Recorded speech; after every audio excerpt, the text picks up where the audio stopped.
Now, the idea behind a process like this is you want to create your image of paradise times 4. Even if you tell yourself, I could never afford it. Okay. Even if you tell yourself, that'll never happen, or I don't deserve it, or that's not possible. Because then if you only get a quarter of what you asked for, then you're still happy.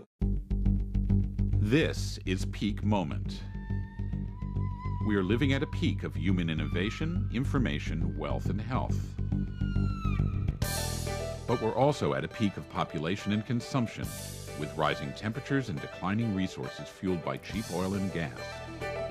Peak Moment Television, bringing you examples of positive responses to energy decline and climate change through local community action.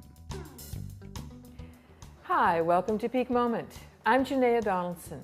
My guest today is Alan Seid, who's a facilitator, organizer, speaker, author. Thanks for joining me. Thank you. Cascadia Workshops, that's the name of your business? Yes. Alan, thank you for inviting us to your place, which is a beautiful place in the woods in Western Washington. And it reminds me that a lot of our guests see beautiful places or farms or gardens and say, I would like to be able to live like this and I don't know how to do that. And I'm asking you because you've got some specific tools and processes and ways that helped you fulfill that. Yeah. So talk to us about that. Well, I've worked with a lot of different tools that fall under the umbrella of visioning and manifesting. And a lot of people think of that as a fairly flaky kind of topic, and there are aspects to it that are extremely grounded and pragmatic, and there's a reason why they work. And there was a significant amount of attention given to a movie that you may have seen called The Secret. I've heard of it. And I think that some of the issues there have to do with how people are interpreting those things, and wishful thinking to create your future doesn't necessarily work. So, that's one of the pieces to look at. Sounds like what you're saying is that there's more, wishful thinking. We all have wishes. We all have hopes. Yeah. That's sort of easy, but it feels like, and you can hang on to it for a long time, but you may not. But how do you turn that into really something concrete? Exactly. Getting clear and then taking the steps that will take you in the direction of what you want to create. There are some limiting factors to what somebody even imagines is possible. And one of those is just simply what you're aware of, your knowledge, your skills, your relationships, because teamwork makes the dream work. Oh, that's a great quote. You know what teamwork. I didn't coin that, but teamwork makes the dream work, and those kinds of either joint ventures or partnerships or that sense of community and different skills coming together that can really help, or simply the connections where somebody makes you aware of something. But I think the biggest limiting factor is your imagination. Your ability to take what is, or what's handed down as this is what is and this is the way it's supposed to be, and being able to think outside of the box, frankly, and allow yourself to have the possibility that something different is possible. We're in a culture that pretty strongly reinforces what the box is and what you're allowed to dream. It's, you be a consumer and you live in a particular way and consume a particular way, and doesn't show you a lot of options other than maybe celebrity culture, which is pretty far out of reach for most of us. Well, and it's not even desirable for many of us. that too. So it's really limited what the stories that we're told about what's possible. I moved to Seattle in 1993, and I moved here in 2000. And when we first moved to Seattle, we had a dog, and every other dog that I saw, pretty much 99% of the other dogs were pulling their owner on a leash. And I decided to train my dog to be a completely off-leash city dog, and he would stop at the curb when you stopped, and he wouldn't go until you went, and he could be right next to me without being on the leash.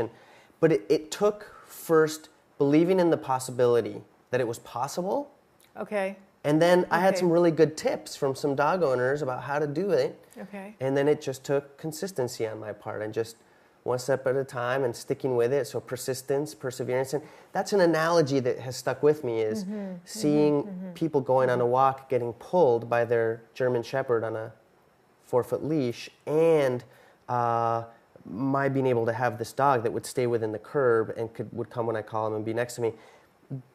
So what the distinction is that I gave my dog a lot of structure, and Yes. as a result, he was freer. So we have structures that are limiting structures, and oppressive structures, and we have structures that are liberating structures. And so the processes and methodologies that I put under this umbrella of visioning and manifesting, I consider to be liberating structures.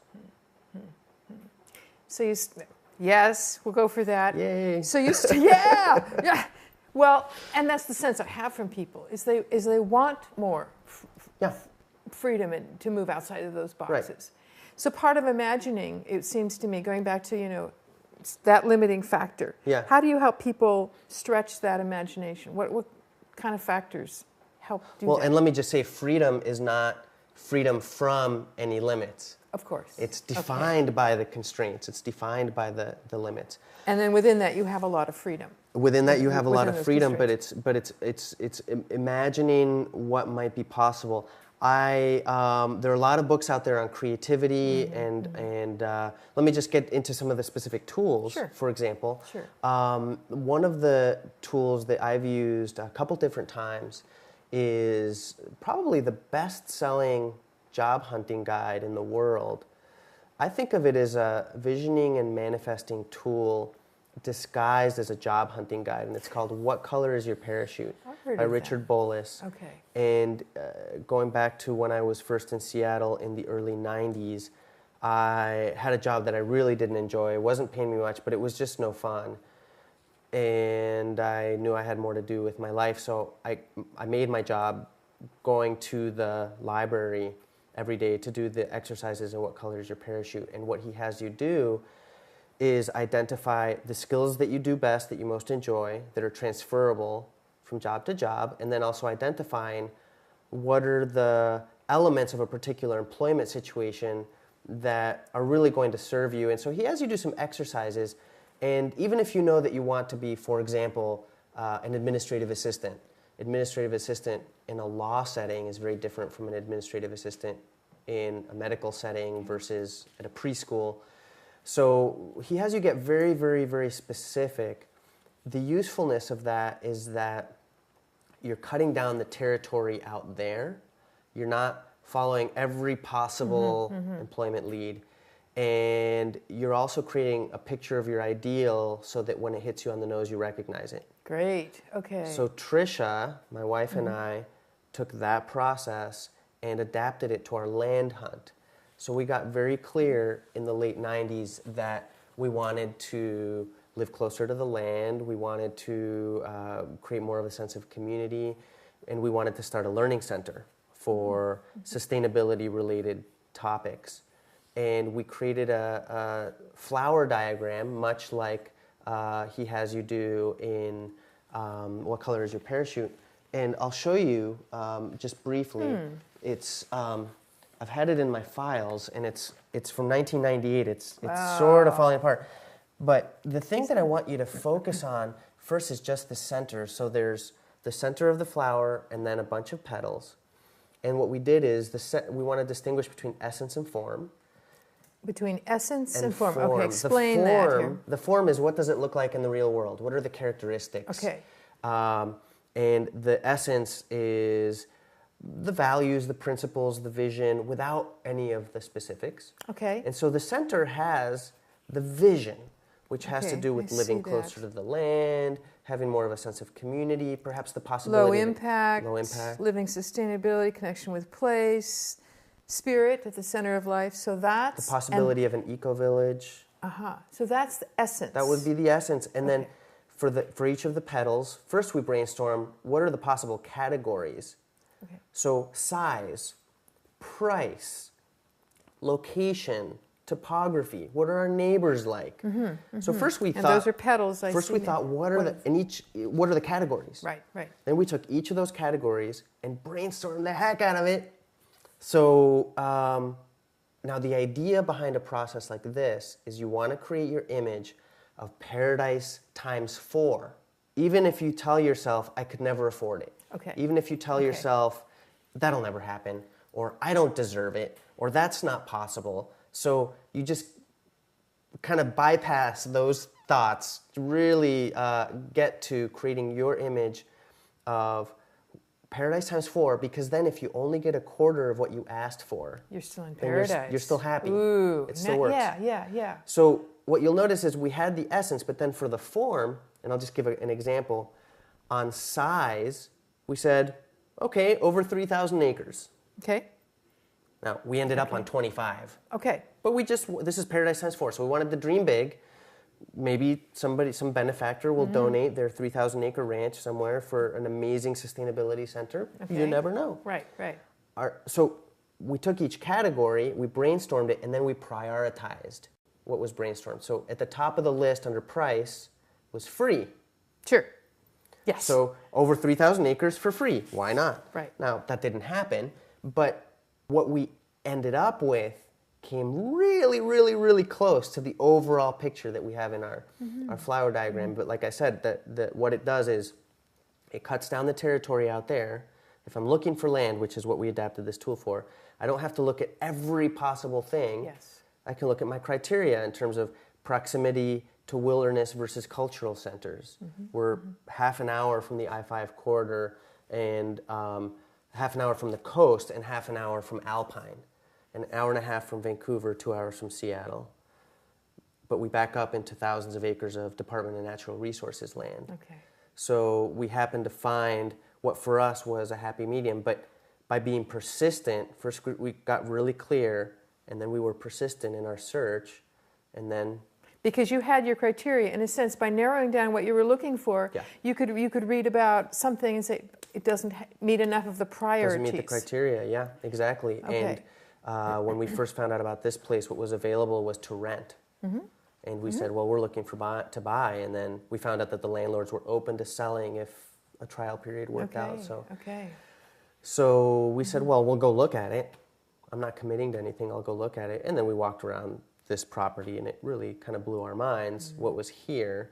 And we rented it first, and then left, but then bought it and came back. So, but that aside, that's one tool called What Color Is Your Parachute?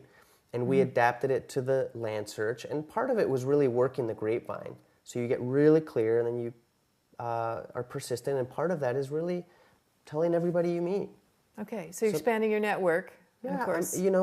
Somebody comes to paint your house, and you mention it to them, or you're at the grocery store, you mention it to them. And from the places you least expect, you'll get leads. And but it's really about that persistence once you have your clarity. Another one that's been really interesting is you mentioned Vicki Robin, and one of the tools is the process that's detailed in her book, Your Money or Your Life. Somebody who was her coach for a while, a man named Dave Ellis, he wrote a book called Creating Your Future. And I've got it right here, A Guide to Long-Range Visioning. And we got a one-day version of that particular tool. And one of the things he had us do in that workshop was to write down, what do you want? What do you want? What do you want? And again, even if you think you don't deserve it, even if you think it could never happen, even if you don't think you have the time. And it could be something as simple as, I want to learn to play the saxophone. Or it could be, I want world peace. It doesn't matter. You just keep writing. And he had us do this for about an hour, hour and a half. Wow. And you just keep, and then he'd say things, he'd cue us. So 45 minutes into it, he would say, okay, you have $10 million and you have 100 paid staff who are experts in whatever field you want, and they're paid for a year. Keep writing. What do you want? What do you want? What do you want? What do you want? Taking off some of the limiters that we unconsciously assume. Yeah, okay. Yes, and so he had us write each what of what do you want on a separate index card. And he had us hold the index cards upright like this because he said it keeps your thinking more clear. I've done this exercise with other people, and I've had them do it just on a notepad, just on a list, because then what we did once we were fairly done with all the what do you want, and again, you can do this on a pad of paper, then we went through and created a priority level. So on the index card in the upper right-hand corner, we would put A, B, or C, and you can do A plus, A minus, B plus, B minus, to prioritize. Okay. And on your list of paper, I would put that, say, on the left, just in the margin. Just go down and do A, B, C, D, or A, B, C. Okay. And then once we were done with that, then we worked only with the A's. And just with the A's, in the upper left corner, writing a timeline, time frame. There may be things that I want to happen next week, but there may be things that I really want, but they don't have to happen for 10 years, let's say. I want to upgrade the water system on my property. That's probably within the 5-year plan. Okay. Okay. So his process allowed us to take something that was very, very large and unwieldy, like a 40-year plan, and break it down into bite-sized chunks, because for each what, once you got clear what they were, like let's say I did this with a friend who wanted to go to China to teach English, and she didn't know how to do it. So for each what, then you ask how, and each one of those becomes a new what. I want to go to China. How? Well, do some research online. I want to go to China. How? Go to the University of Washington Foreign Languages Department and meet students maybe from China. How? Okay, call the Chinese consulate or find out what the visa requirements are. And then for each of those, you can ask how. So go to the Chinese consulate. Oh, I have to look it up. I have to find their phone number. All the way down to I need to make a phone call. That becomes the next what. So you really are breaking it more and more and more concrete. You're creating, in a sense, your to-do list. Yes. You've started for your prioritization, you're going back down. And each one of those becomes a new what with a priority and a time frame or deadline.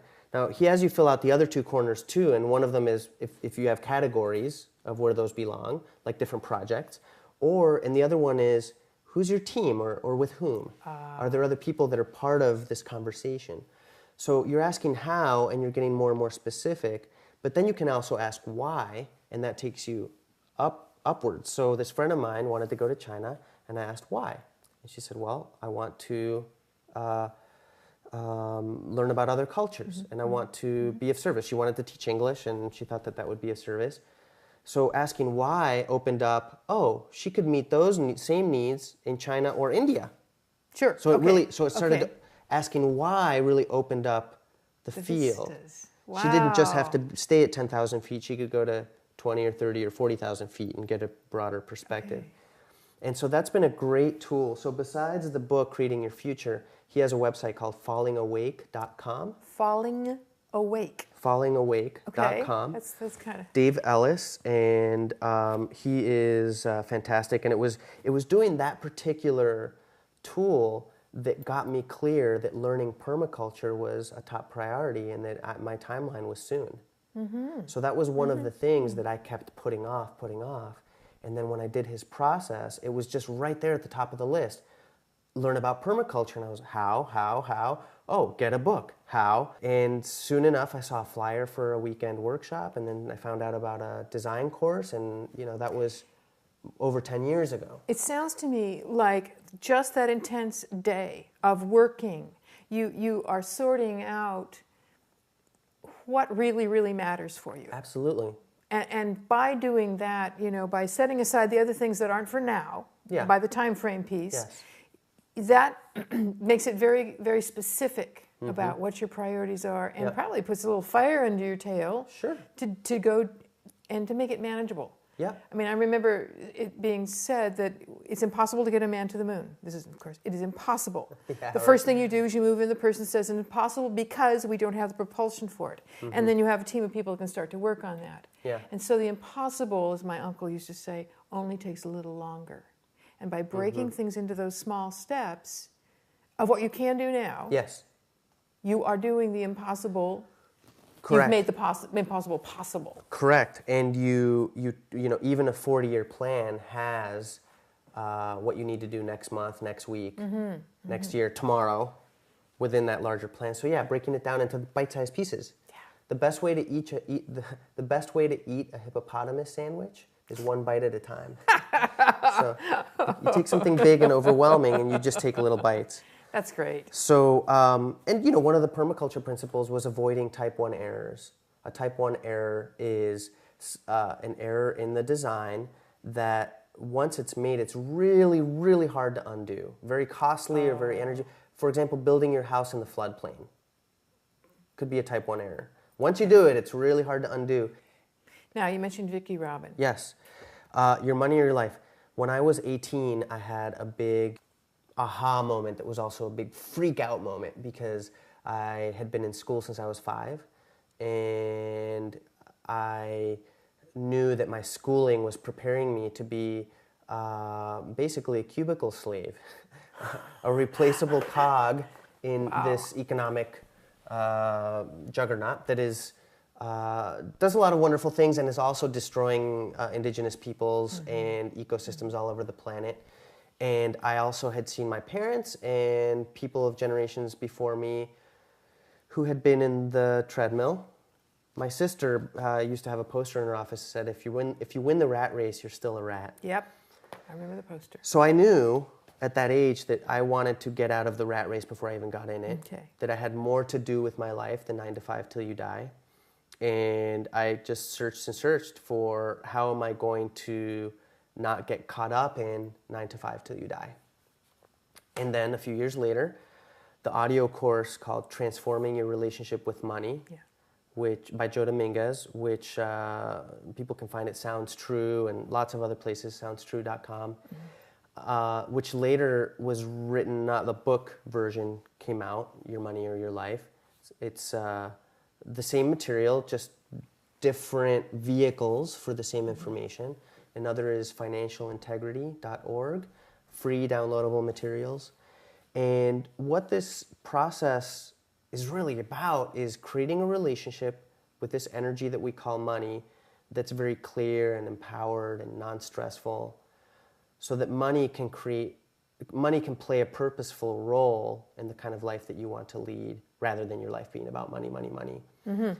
And it's all about putting awareness and consciousness in your relationship with money, which ends up freeing up a lot of psychic and emotional energy around money. It's such a loaded topic. I mean, yeah, it's fuzz, everybody just sort of, it's a hot one, and we are so unconscious about it. Absolutely. And it seems too abstract, and you can't live without all kinds of stuff. So it's a very nitty-gritty, grounded tool that helps you also align it with your higher values.